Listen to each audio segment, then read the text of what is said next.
Hello, I'm Paul Briley, and you're listening to Off the Comma. I'm a human who cares about supporting other humans.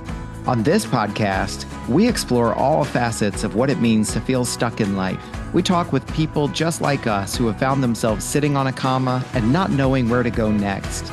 We will unpack the experience with them, where they've been stuck, what it feels like, what they experienced, and what they learned. My goal is to inspire you by seeing yourself in others. I believe that when we feel more connected and seen, magic can happen. If you find yourself sitting on a comma in your life, remember, you can also talk to me without a microphone. To explore coaching with me and getting off the comma in your own life, book a call with me at offthecomma.com. In the meantime, let's get into this week's conversation.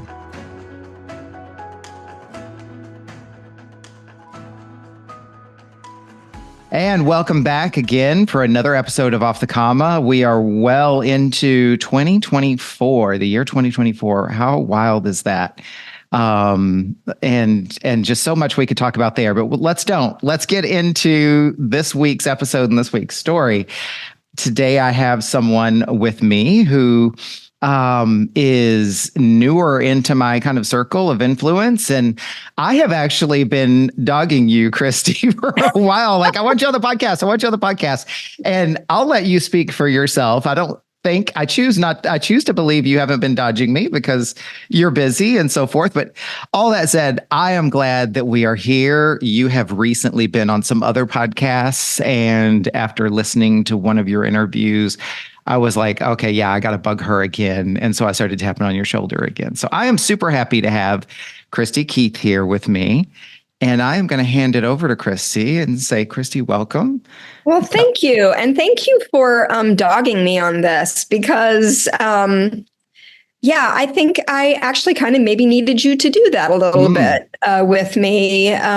Talk about sitting on a comma. We'll get into that later. But I'm very excited to be here. I'm an avid listener of your podcast. I love podcasts, and yours is so people focused and just all the different stories. I mean, that's just really my favorite kind of podcast. So I'm so happy to be here. Nice. Thank you. And I thank you for being here and being part of this. And we're really building something special here. Like, this is becoming this is like this community of storytellers and this collection of stories that, like, I just continue every episode. I just have more and more of a feeling about this. It's so cool. So thank you for contributing to this and being part of this tribe, this community. Yes. What would you like us to know about you? You've already shared a little bit about some descriptive words. Like, how would you like to be known, or what else would you tell us? Well, I'm going to tell you how I think of myself, the way I would, what I think about myself. And the first word that comes to my mind is resilient. I'm a resilient person. I've been through a lot of different things in life and have come out the other side fairly intact. I am tenacious. I even have it tattooed on my wrist because it is a quality that has been true about me since I was tiny. And it doesn't matter what it is. If it holds, if I have passion for it, I just stick with it. And then probably the biggest thing about me that I think is true is that I'm a lover of people. And that is why, like, a lot of my social media accounts are Kristy_loves, because I love people. I'm a nurse, and that's another outworking of that part of me, is just people. That's cool, because I had seen your social media profiles. Obviously, we've been doing some kind of podcast admin between us and everything, and I noticed that was your consistent handle on across your social medias. I was like, oh, I'm curious about that. I didn't know if it was a throwback to the 1970s police show. Dating myself. Nice.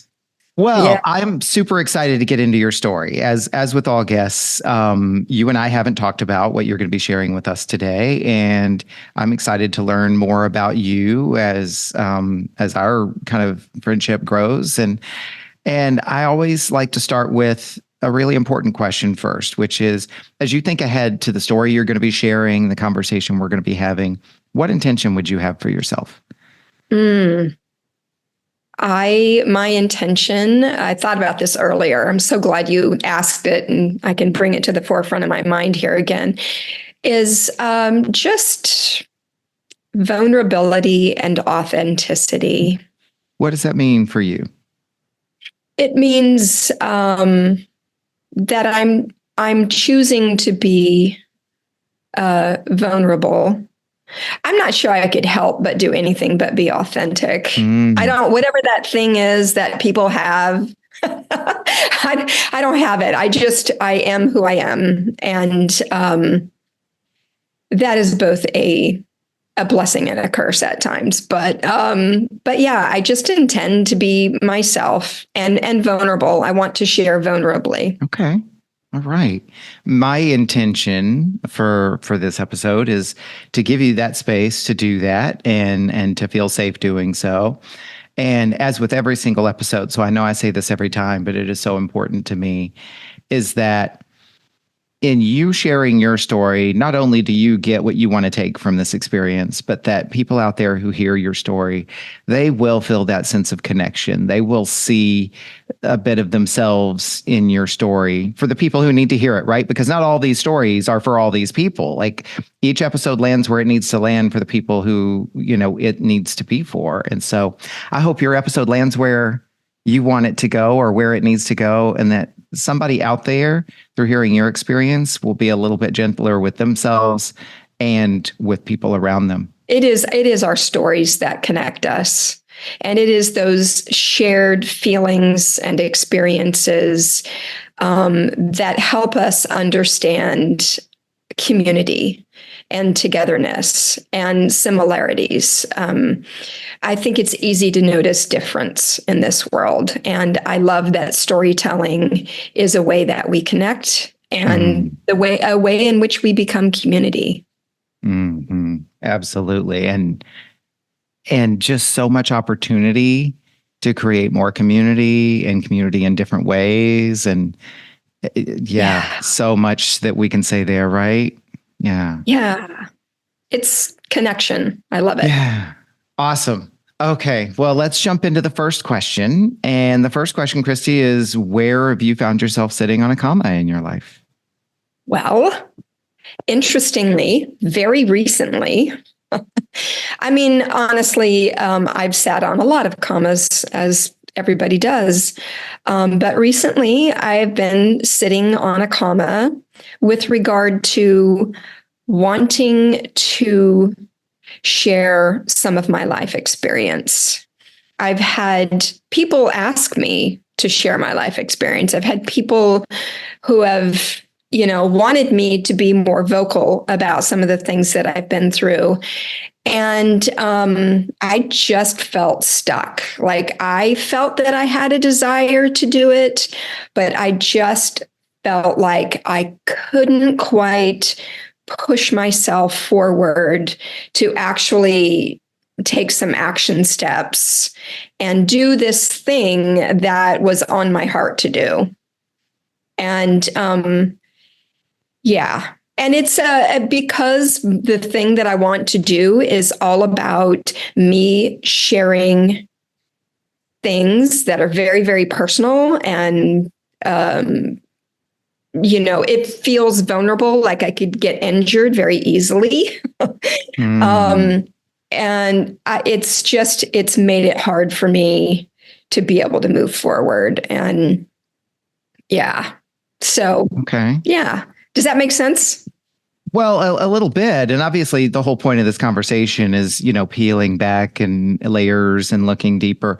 When I hear you say that, what I'm hearing you say is that people are asking you to share your stories and your experience, and you're feeling a certain way about it that feels a little bit stuck. What I'm curious about is, I've seen you posting on your social media channels and talking about your life's experiences.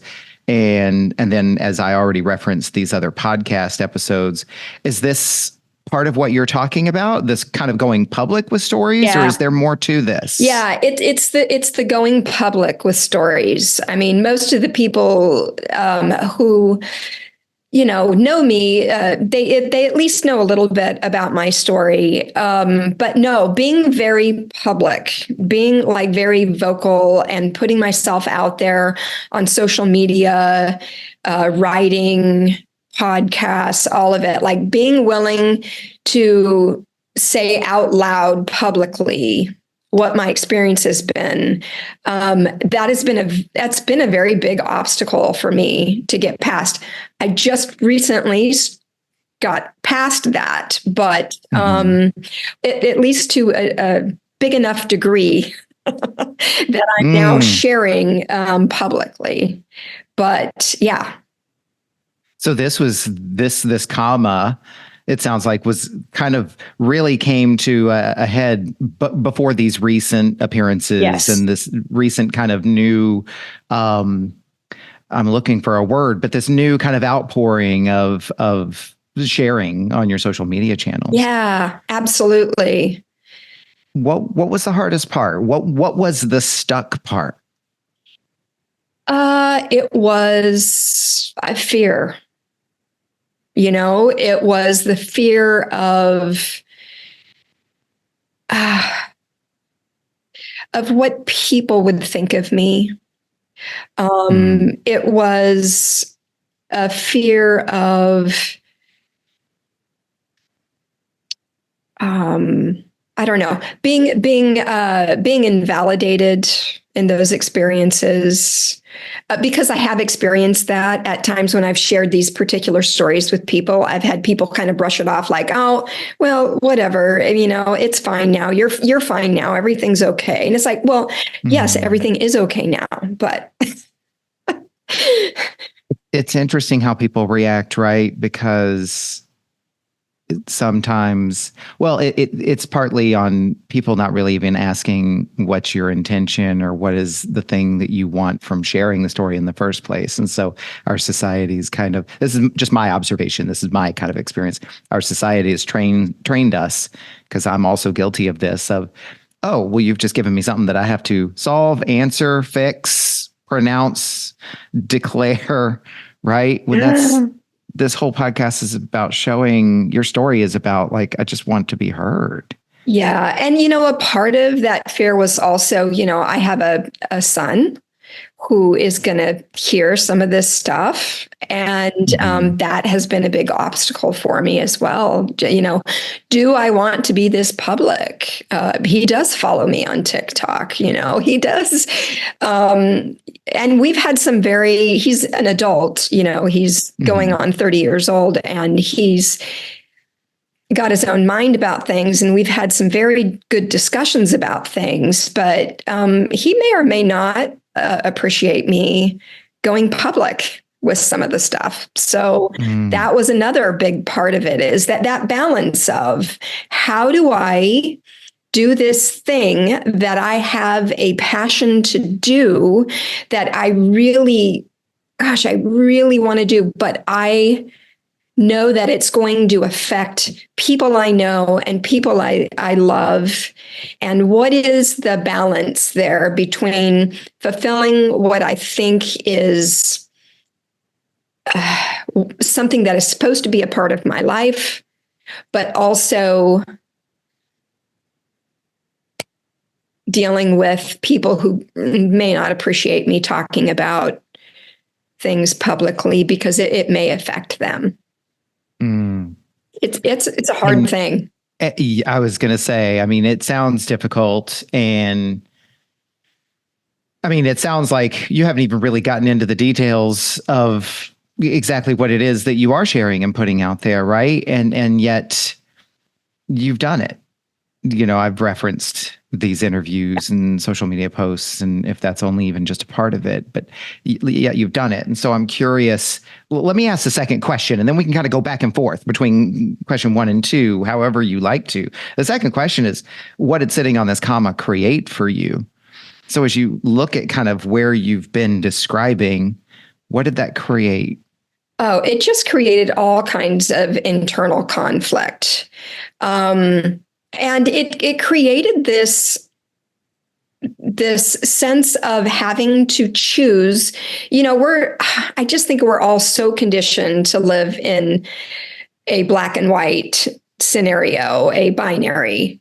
And so it created this thing in me where it was like, I either do the thing that feels fulfilling to me and feels important to me, or I don't do that thing. I push it down and I do the thing that is safest for this other person. So it felt like a choice where there were no good answers.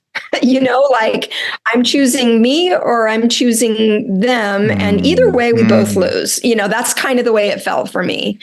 And I started realizing that that was just an incredibly narrow way to be approaching this. And there might be more options than just the two of those, And so that's one of the things it created in me. Another thing it created in me was weirdly this like sense of disconnect with my own moral compass. Like, how are you going to have this experience and have this passion to speak out about these things that are still currently going on? And now you're not going to do that because you are afraid you're going to hurt somebody's feelings, or how are you going to steer against your own moral compass? Like you feel that this is, almost in a way, parts of it almost feel like a moral obligation that I have placed on myself, that more people need to be speaking about this. And so it created all sorts of conflict and disconnection with myself, and also this sense of like a lack of fulfillment. Like I don't even know how to explain that better, but a sense that I was not fulfilling my purpose. Not that, do you mind if I go ahead and say what? No, I'm glad you are, because it's occurring to me and I didn't want to step in and interrupt what you were saying, but we haven't really addressed what is this thing that you're talking about, right? Like, let's go there. Talk about that. All right. So, I grew up very religiously. Just in a nutshell, grew up very religiously, was told at a very young age that before I even knew much about my own self, was told by an adult as a 14-year-old kid that they believed I was a homosexual, did not even know what that was. And then also that very religious person had me read a verse that made me feel like God hated me for being this kind of way that I didn't even know I was until the moment she brought it up. And so I spent most of my adult life in a religious setting, going through conversion therapy, and all sorts of religious things, trying not to be gay. Because this lady, by the way, when I was 14, she was correct. I was gay. I did, in fact, have a crush on her daughter. Now, I just didn't know what all those feelings meant at the time. But so conversion therapy is something that still happens. And a lot, it is banned in some type of a way in about half of the states. And when I say banned, what I mean is banned for minors, largely. It is considered by like the American Psychological Association, the American Medical Association, all of the major associations believe that it is a destructive, harmful practice. And yet it's still happening. And religious communities are getting away with subjecting their children to conversion therapy because they're minors. And so they're still under the control of their parents, and their parents are, some parents are requiring their children to go do these things. And it is so distressing to me that this is still going on, and that kids are still having this experience. Thank God for organizations like the Trevor Project, because they are working very specifically against this particular thing. And being somebody who had that experience and being somebody who was in an ex-gay ministry is what they call them, ministries meant to help you not be gay. First of all, it doesn't work. I know of not one person, and I have met hundreds and hundreds of people who went through these programs. I know of not one person who it was effective for, who actually changed their orientation. And the problem is that, if you're paying attention at all, youth, and I'm sorry this gets to me, but it's kids that are winding up wanting to kill themselves, that are winding up in really bad situations. I mean, the news just talked about one young non-binary student who was beaten in the bathroom of her school and died the next day. And, this is what we're dealing with. And so for me, to have had this experience, to know the ins and outs of it, to not speak about it, that's what I mean when I say, how can I be silent? How can I go against my own moral compass here? And so sitting on that comma, I had all of these things going on inside of me, like, I don't want to harm my son. I don't want to say things about other people that might not paint them in the best light. But also there are certain realities that I lived through, both as a young person and as an adult in a religious community, that were abusive, and I suffered much harm as a result of it. And I've done much healing as well.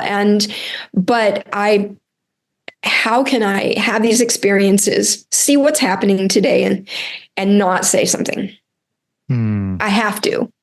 And yet it feels risky, and it feels a little dangerous, and it just feels scary to me on many levels. Scary what people I don't know will think, scary about people that I do know, what they'll think, scary with my relationship with my son. I mean, just so much vulnerability and trepidation, and I think that's what kept me on that comma is, this is, this could be scary.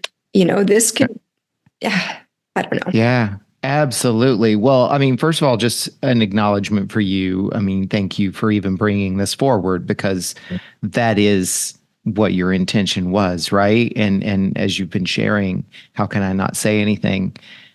And so this is deeply, deeply meaningful to you. I mean, just from the emotion that comes out of you when you share this, we can see how important this is to you.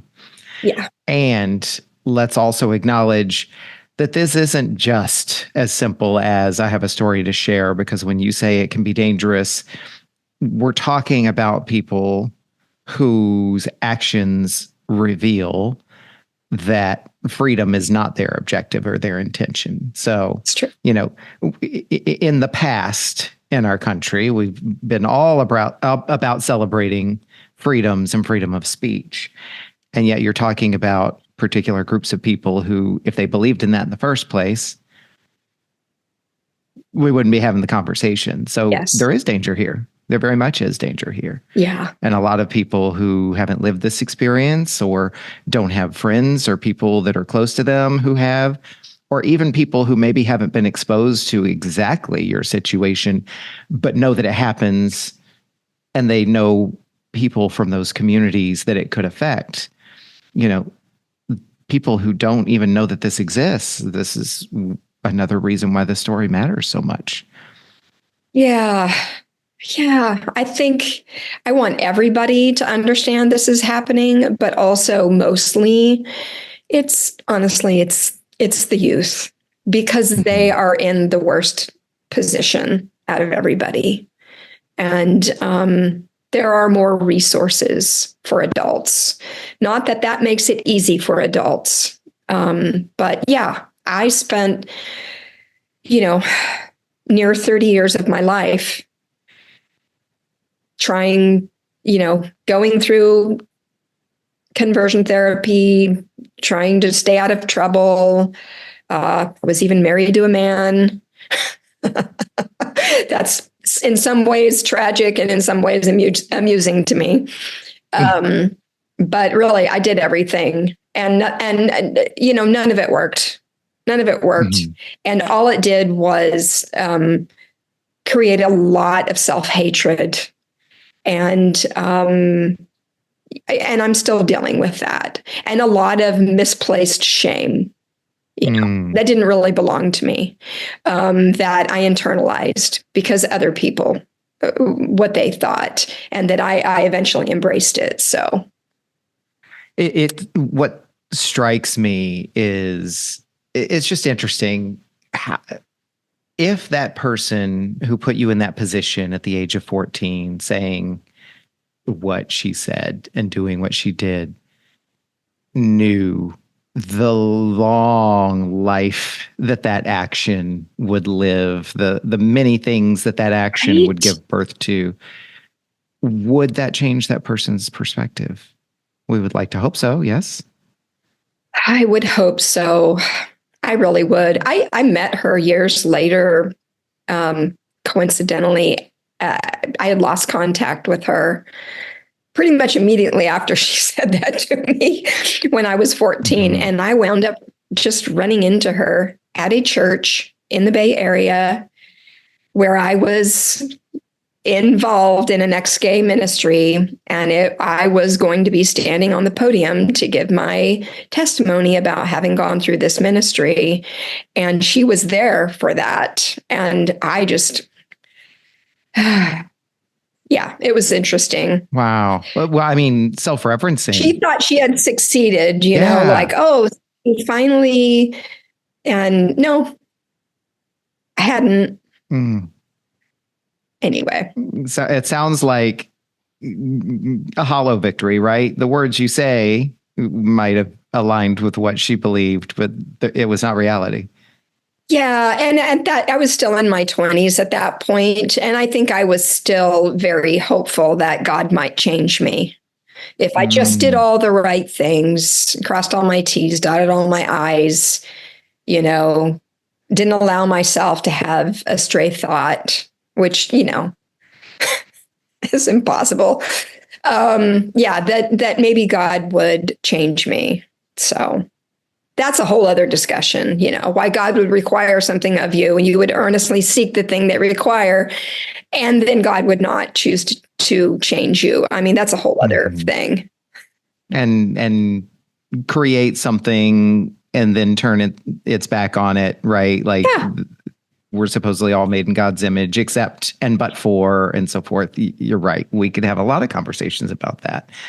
And yet I think I do want to reinforce and honor what you are saying, which is part of the struggle that you're describing, and you've described in these other interviews, so I'll acknowledge that too, is that if this thing is so hated and so unwanted by life, why would somebody choose that, right? Why would somebody choose that and choose to sign up for all of this damage that you've described? And the people who inflict the opinions or have the beliefs that this is somehow, can I use the word that you haven't shared in this podcast, but you've shared in others, the A word? Sure. Or would you share that word? You were called oh, yes, an abomination. Yes. Yeah. I was called an abomination at 14 years old. And why would someone, for folks who say this is a choice, why would you choose that? I'm going to sign up for abomination and a lifetime of shame and emotional damage and even physical risk. Yeah, it's incredible. And here's the thing. If you are a kid, even if you have a stable home life and somebody else's parent says that to you, that is going to affect you as a 14-year-old kid to find out that God himself most likely hates you for something you don't even have control over. Mhm. And I was not one of those kids that had a stable home life and could take that home and go, hey, so and so's mom said this thing to me. I don't know what to, I feel bad about this. There was nobody, and I was ashamed immediately, and I shared it with Mm. nobody. I didn't share it with anybody. I couldn't. First of all, like, I wasn't even entirely sure what it was all about yet. And whatever it was bad. So it didn't, I didn't have a home situation where I could talk to somebody about it, how I was feeling. Yeah, it was scary. It was very scary. Yeah. I mean, it sounds like it. And I mean, it's very clear in your telling of the story. And here you are sharing these things now. So you kind of opened the conversation with feeling a little bit stuck about being able to open up and share these experiences and tell these stories. So all of this is pretty recent.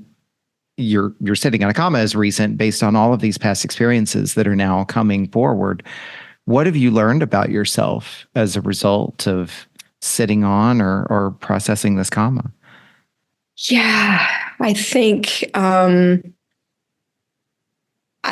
what I've learned about myself is that, well, many things, honestly. One of which is that, and I don't know whether this is my religious upbringing in life or what, but I've always had this sense of everybody else first, and me, second or maybe last, depending on the situation.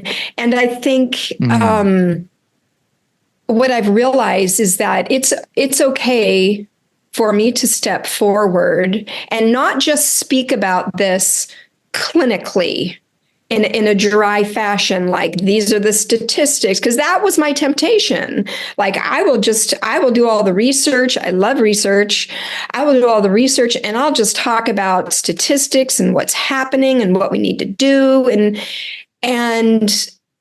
then I thought, what is it that I'm saying to myself that makes me think that I can't just actually tell the story and not just come about this in some way that is very clinical and sanitary sounding? Why don't I just tell the story? Why don't I just say what my experience was and how that affected me, and how that, in my view of things, ruined so much of my life, kept me from being happy, kept me from loving and honoring myself.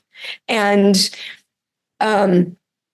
so I learned that it was okay for me to put myself forward a little bit, and to do it in a way where I am speaking, because I have this sense of not wanting to center myself, but also wanting to center myself enough that I can, that people can understand the impact. That this isn't a number on a study, that it's a real person who went through real things, who now would like to help to help stop this practice. If I may, something really, really powerful has just come up in me. And I've got this kind of sense and this visual that if you had gone the route of the statistics and the figures and the facts, which I can certainly appreciate, I face that too, which is like, oh, I can't say anything unless I can back it up and prove it.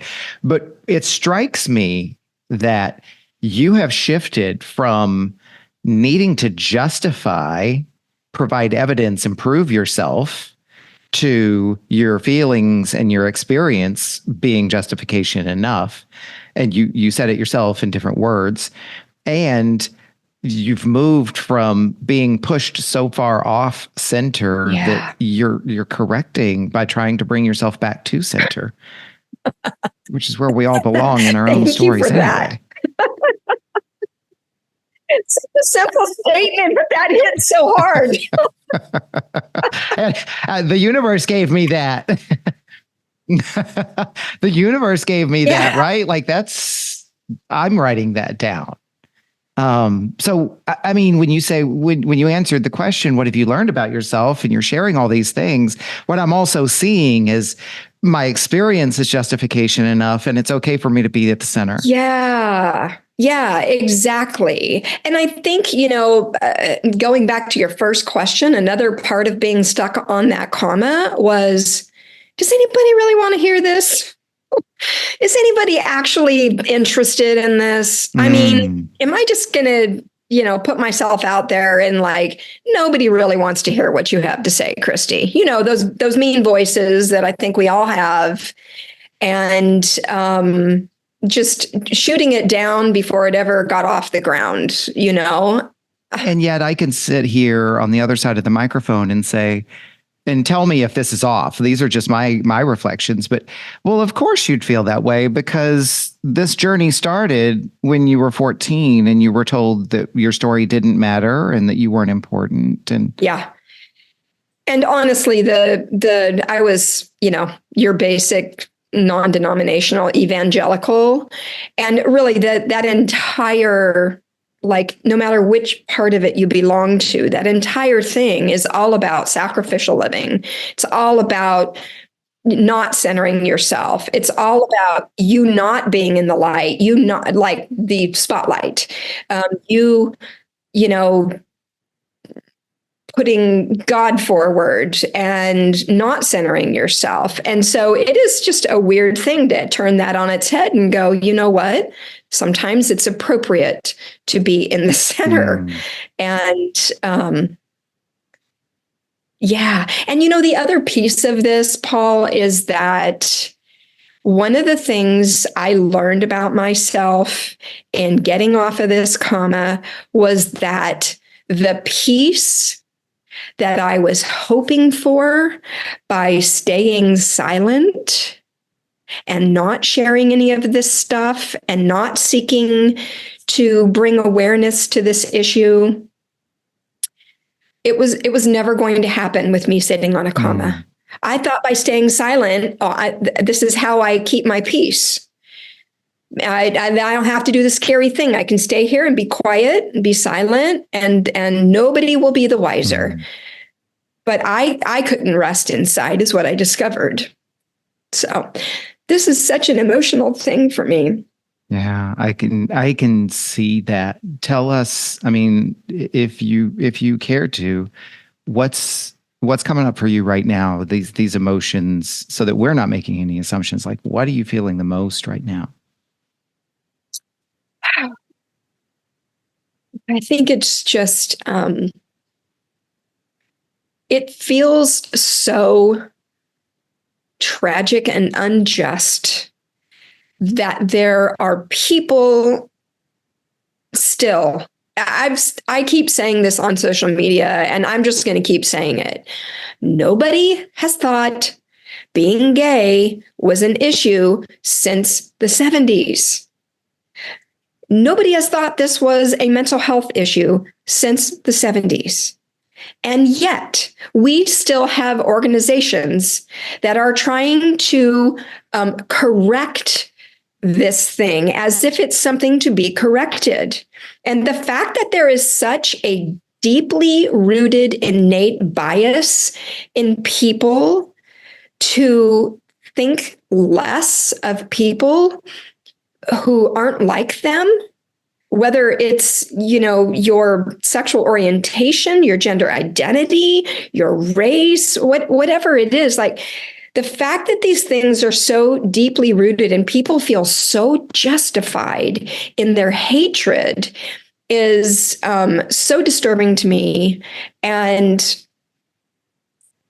it just, I just feel like, I'm not one of these people who watches the news much because I can't. It's all like, it's overwhelming for me. So I choose, times, days, places to get news. And even though I'm so careful about filtering what I get, or at least filtering the amount of what I get, I am shocked by the amount of news that I get that revolves around this issue. That is, I'm hearing about another trans person who has, been injured or has had, experienced some hateful thing, or I don't know. I think the emotion is just it's being one of those people that I know are hated. It's having that produced so much self-hatred in me that I just hated my own self enough to try not to live that way. And I even became a part of a ex-gay ministry to help other people not be that way too. Like, I took it to the furthest extreme that you can take it. And I think there's, maybe a little tiny sense in me of like, somehow maybe me speaking out can maybe right some of those wrongs. I don't think it actually works like that in reality, but emotionally speaking, it kind of does. Well, and it strikes me as what matters most is that it's helping you heal inside, regardless of who else might benefit from it. And surely there will be people who will hear this story and it will benefit. And I think in ways that would even surprise you and me sitting here right now. But those are possibly bonuses. If it's helping you heal what you need to heal inside, then there it is. And that is whole and complete enough. It also strikes me that as you talk, because you sound very, very clear about how you feel about things, about this situation. You use very strong and very powerful words with a lot of emphasis and emotion, tragic and unjust. And as you were describing, I did the things. I went to the ex-gay places and I was part of the ministry and I tried to help other people not be this way so they wouldn't have to go through these things. And I'm wondering for you, Kristy, tell me, is there a sense in here of, I did all the right things to try to make these people not hate me, and yet they were just wrong in the first place? Absolutely. I feel all of that. Yeah. I absolutely have a sense of having done all the right things. I mean, I joke about this, but I even married a man. I did all the right things, and I trusted and I worked and I did every last thing anybody ever told me to do and any other thing I could think of. I was on my knees constantly, on my face, begging God, and all of that just made me hate myself. And it just made me, yeah. I don't know a better way to put it. It made me hate myself. And the only thing I hate more than that is the idea that some kid somewhere is starting down that same road. And I just have this sense of wanting to say, hey, wait a minute. You have other options. You really have other options. The people saying those things to you, they might not be right. Consider that they might be wrong, and you might be perfectly fine and perfectly lovable and perfectly good, like all the way good. And you maybe don't have to listen to that, my life growing up was so unsupervised. I had a sister that tried very hard to look out for me, but she was a kid herself and she only had so much power. And so I largely just was unsupervised and did not have the support I needed. And so I think that's part of what made it so easy for me to fall in line with people who said, if I just did things this way, if I just believed it, then I would be lovable. Because everything as a kid, the absence of, parents made me think I was not lovable, right? And I didn't feel much love from anybody because people were not around. They were, doing other things. They were having their own life, which they obviously loved more than me. And I felt, burdensome to them. And so does it make sense to me that somebody came along and said, well, we love you. You can't do this thing, but as long as you don't do this thing, we'll love you. We'll be your family. And I feel like how many kids are also in that position? They have parents who are either absent or not supportive, or just verbally, actively hating who they are. How many kids are going through that and are going to go down that road? I mean, in so many ways, my life feels, and I'm still grieving this, obviously, but in so many ways, my life has felt wasted. And I have a feeling that's not where I'm going to land. Like, that's what I'm feeling right now, in all honesty. And it's what I'm grieving right now. It's not a place to live or stay, but it is something I'm feeling. And it's valid. If I can just jump in for just a second, like, the whole point of your conversation and your story here is that your feelings are valid, and what you feel right now can be a destination for a while, as long as you need it to be. So, like, let's acknowledge that how you feel, there's no value that has to be attached to that. It is just how you feel. It is how I feel. And it is also, I think, a part of what motivates me to want to speak out, to want to share my story, to want to get off of that coma and get out there and start doing the thing that I feel so strongly on the inside. And because if I can do anything to shift something in a more positive direction for some kid who is struggling. I keep saying kids because that's the big burden on my heart. But really, it could be anybody, any adult, any person struggling and not finding support. And especially if they're finding hatred and shame from their church, there are churches out there. If you want to be a Christian and you believe those things and you want to practice those things, there are places you can go where they don't care, where they are what we call an affirming church, which means they don't believe it's a sin. They don't think there's anything wrong with it. They believe God created you that way and that you're lovable in that way. And, I think to spare somebody else 30 years of being what I feel is off track.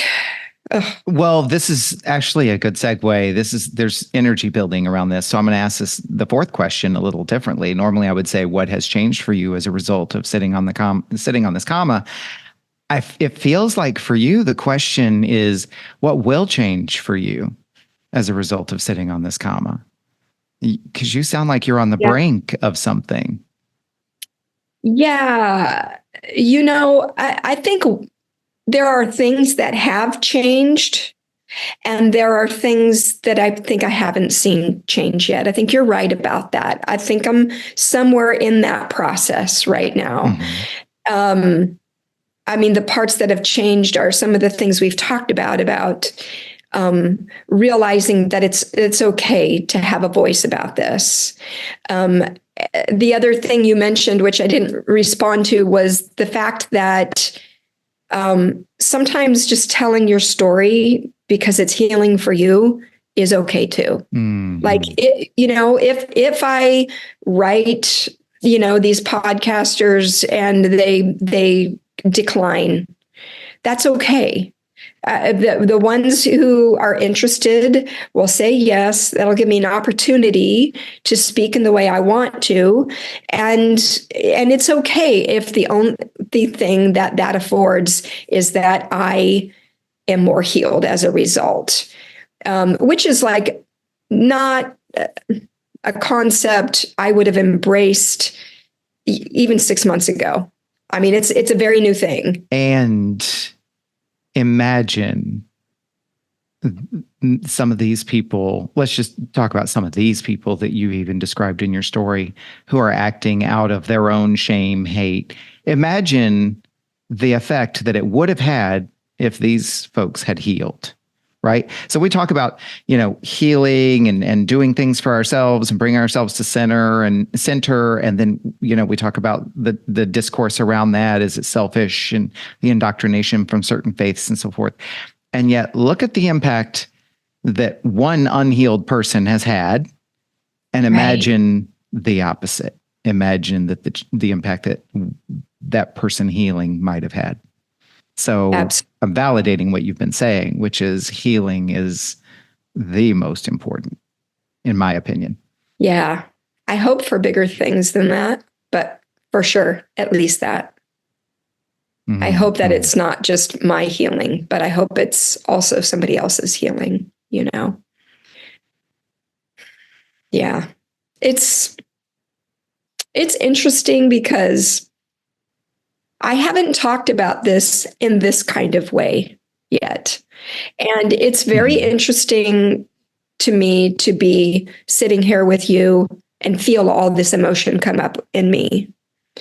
And I feel like even having the conversation is making me more aware of exactly how much this affects me and how much I need to continue to speak about it wherever I can find a voice, and I'm honestly, I'm not attached to what that looks like. I happen to be a podcast listener. So that was my first idea, was like, I will just write some podcasts that seem like they might be interested in this kind of a topic. The ball starts rolling with a single push, right? Yeah. I have to acknowledge that there is a lot of energy here.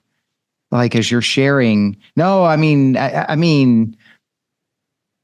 it appears to me that you're right where you're supposed to be, because while you started with a little bit of trepidation, a little bit of hesitation and uncertainty, when you get into your story, there is something in there that's pushing. Like that doesn't come out as a small story. It comes out with the feeling, it comes out with the emotion, the conviction, the passion. Like, there is like this ball of energy behind your words that's pushing them forward. I see that. Yeah. Thank you. I appreciate you reflecting that back to me. That feels right to me. And I sense that in myself. And a part of it is not just stories I read and whatnot in the news, but like, I still have friends who I went through ex-gay ministry with, who are still what you would call ex-gay, which are Christians who used to be gay, who now say they're not gay, even though they're still attracted to the same sex. They don't consider themselves gay. And I've watched so many of them move on in their life and not find a spouse and not be coupled with anybody and live these isolated single lives, all in the name of like living right before God. And it's funny because now that I've stepped outside of that whole realm, when I look in and I see all of it, I think, what kind of God requires this of a human being? We are meant for connection, and to require that somebody live a celibate, isolated life that they don't want. I mean, it's fine to want those things in life, but if you don't want it, but that is your only option because you cannot conceive of trying to make a life with the opposite sex because you're actually gay, no matter what you're saying. I have many friends who have taken that path and are now, many of them are older than me. And I just look at their lives and I think about like the loneliness that they experience. Yes, they have friends. Yes, they have community of sorts, but many of them are quite lonely. And I think about what has been stolen from them. And I have one friend who acknowledges that she doesn't necessarily believe all the things that she and I used to say we believed. But she also is afraid and won't step out and speak out publicly about the fact that she thinks she's still gay too, even though she's not really interested in like having a relationship or pursuing that on any practical level, because she doesn't want to lose the few friends she thinks she still has. And I think she watched me do that. She watched me deconstruct from religion and then a few years later come back out. And she watched what I experienced with the few people that were left that still wanted something to do with me from the Christian community. She watched the way they reacted to me and she was like, nope, not for me. Thank you. And I kind of don't fault her, but I also feel really bad for her. That shouldn't be a thing. That shouldn't be a thing. Yeah. How many other places in our lives would we allow that fear of consequences from friends be a thing, right? Like if you're scared to death of being who you are in front of them, are they really your friends, right? But that's their journey. That's their path. That's theirs to walk. You know, we have to respect that. To your point, if somebody's struggling, suffering, and wanting other options and wanting a different pathway, then your story could definitely inspire them. And if somebody is maybe secretly thinking, then this will also give inspiration as well. Yeah. I don't see the need for all the hate around this. Yeah. And self-referencing here, it's like where's all the facts, figures, and statistics about how being gay has ruined the world, you know? Right. We've got plenty of it about guns, but I don't know if we have it about gays, and we're not going to open up that can of worms here. Kristy, last question. What does getting off the comma look like for you? It looks a lot like this right now. It looks a lot like sharing vulnerably. It looks like me being brave enough to keep stepping forward, even though it's scary. On a practical level, it means that I continue to send out emails and I continue to post on social media about what it's like to be living as my authentic self, finally, at 50 something years old. Yeah, it just means continued bravery. And really, ultimately, here's what I think it means. It means me aligning with me. I have spent my entire life aligning with things outside of me, aligning with God, aligning with my community of Christians, trying to find a good path for life. And what I have very recently discovered is that I never have to align myself with anything outside of myself ever again. That as long as I trust myself enough to know that I'm a basically good person and I can trust my own decisions. And as long as I am aligning with my own moral compass, with my own sense of what feels positive and good and hopeful and things that will be productive in this world, bring about love and peace and compassion and understanding, as long as I am aligning with those things that are core values for me, then I never have to align myself with anybody else again. Yeah. And so beautifully said. And what I take from that is also as long as I'm aligning with myself, then the true me within will tell me when and if it's right to align with anything else that matters or that I believe in. Yeah. But it's when you align with yourself, then it creates choice. Yeah. And the origin is still self, Mm-hmm. and I mean, even, if I decide one day I want to believe in God again, I can do that as long Mm-hmm. as that's coming from the inside of me and not some fear on the outside of me because of what the consequence may be if I don't, you know? So powerful. So powerful. Kristy, what would you acknowledge yourself for looking back on this conversation? Ugh, raw vulnerability. You did it. Yeah. I've allowed myself to stay present in my feelings, which always lends itself to vulnerability and authenticity for me if I just stay present.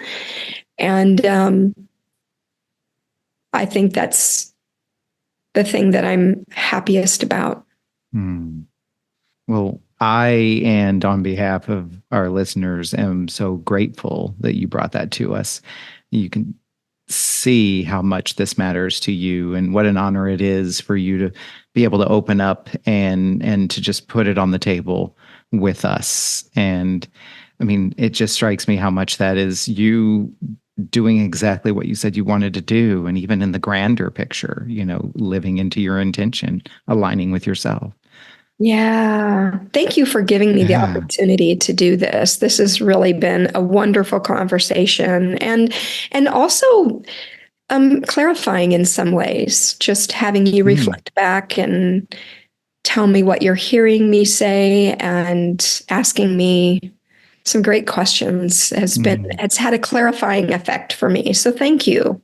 Absolutely. Absolutely. And I want, it's been so powerful in my life, and I want us to all be able to show other people what it can look like. Like, you don't have to be on a podcast. You don't have to go to a particular place or to a particular person. Like, we all have the ability to do these things with each other, right?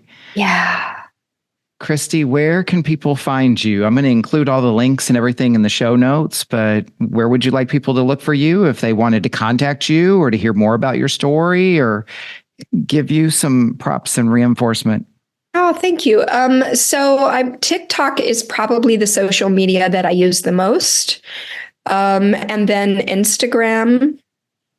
Those are my two main ones, I would say. I hardly ever post on Facebook, and I'm not super active on social media. But if I'm going to be on social media, it's probably TikTok. Okay. And I will say this from what I've seen is when you are there, you have something to say. Like, you're not out there just, there's all kinds of creators on social media, right? And they're all important. But when you're there because you have something you need to say. Sense of purpose is kind of what I would describe you as. Yeah. So I try to throw in something a little more frivolous occasionally, but yeah. Nice.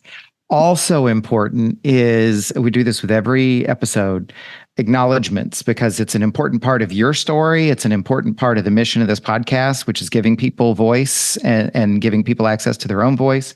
And so when we do this segment in the podcast, I like to ask, as you think about your own circle or your own life's experience, who would you like to give a voice to, lift up, or acknowledge? That could be like a cause or an organization or a fellow creator, somebody in your life that's important, books and resources. I'll put that information in the show notes too, but who would you like to acknowledge today? The Trevor Project, for sure. This organization is really geared around youth. I mean, the truth is they have many resources, but they are very supportive of the queer community, the queer youth. I love them. I support them. And great place to go for resources. So really appreciate the work they're doing. Secondly, 1946, the movie.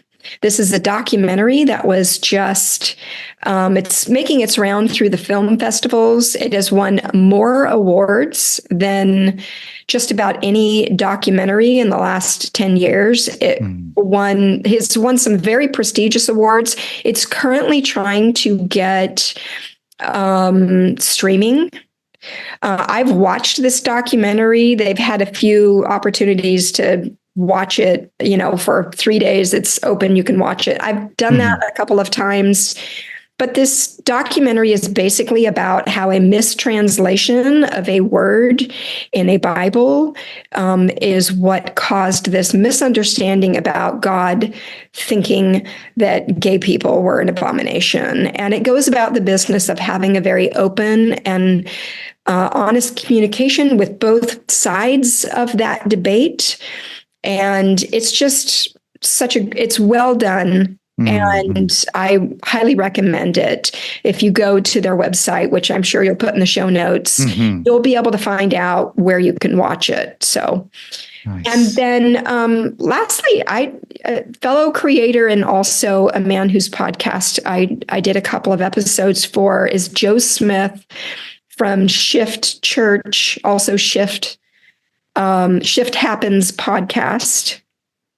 And I think I said that right. Anyway, yeah. He is a affirming pastor in the Florida area, and he doesn't just talk about being supportive of the queer community, but he is active, like in the legislature, in bringing about awareness and providing support. He's very active, and I just love the work that he is doing, and appreciate his willingness to be an ally and step out there and put himself honestly in harm's way as a result of it. I mean, he is in Florida.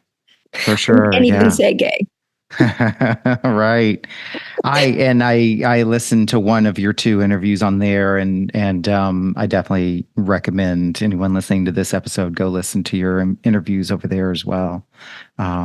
Just such powerful stories, and it's so important for people to be able to step out of their own comfort zones and see how even when we are living comfortable lives, that's not true of everybody else. Anybody who's living in this country in particular who says, no, life is good, why there's no problems, is living in a complete and total bubble. If you are one of the privileged few who has everything, and I don't think that's true for anybody, quite frankly. That's why we're here. That's why we have this podcast, right? But anybody who doesn't believe that anybody else is having difficult times really needs to start reading some books and listening to some podcasts. Right. Yeah. Thank you for being with us today. Such an honor and a privilege to hear your story and to add it to our collection of stories that are going out there to reach the ears that they need to reach. So thank you. And I will look forward to having more conversations with you since you live right here in my town, and our paths will be crossing on a regular basis. So have a wonderful rest of your week. Thank you. You as well. Thank you, Kristy.